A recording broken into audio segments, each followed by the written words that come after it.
कक्षा 11 अध्याय 1 संविधान क्यों और कैसे। इस अध्याय के अंतर्गत हम पढ़ रहे थे कि संविधान क्या है।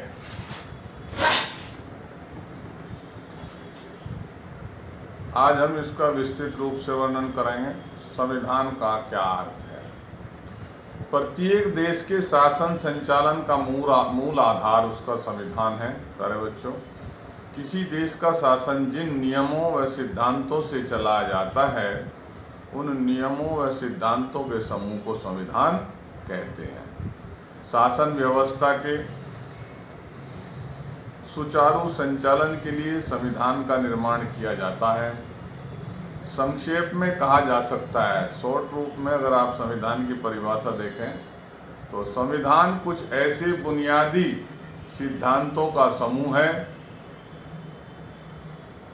जिसके आधार पर किसी भी राज्य का निर्माण होता है और उस राज्य का शासन चलाया जाता है। इसे हम इस प्रकार भी कह सकते हैं कि संविधान वह सत्ता है जो सर्वप्रथम सरकार बनाने का ढांचा प्रस्तुत करती है। तो अब आपको समझ में आ गया होगा संविधान क्या है, संविधान का क्या अर्थ है। इसके बाद हम पढ़ेंगे भारतीय संविधान कैसे बना, इसको संक्षेप में पढ़ेंगे। तो सुनिए ध्यान से। औपचारिक रूप से एक संविधान सभा ने भारतीय संविधान की रचना की। इस संविधान सभा का गठन अविभाजित भारत में ही कर लिया गया था, अर्थात देश को आज़ादी मिलने से पूर्व ही संविधान सभा गठित हो गई थी। इस संविधान सभा की पहली बैठक 9 दिसंबर 1946 को हुई और फिर 14 अगस्त 1947 को विभाजित भारत की संविधान सभा के रूप में इसकी पुनः बैठक हुई। भारत के विभाजन के बाद वे सभी प्रतिनिधि संविधान सभा के सदस्य नहीं रहे जो पाकिस्तान के क्षेत्रों से चुनकर आए थे। भारत विभाजन के बाद संविधान सभा के वास्तविक सदस्यों की संख्या घटकर 299 रह गई।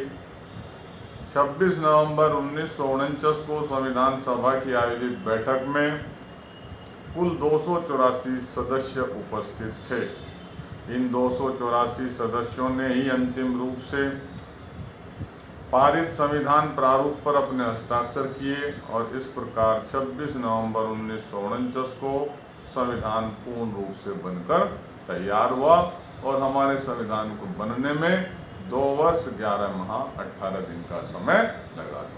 तो आज आपने पढ़ा संविधान क्या है, संविधान का अर्थ क्या है और संविधान कैसे बना, इसके विषय में पढ़ा। तो इसको आप वीडियो को कई बार ध्यान से सुनेंगे। धन्यवाद।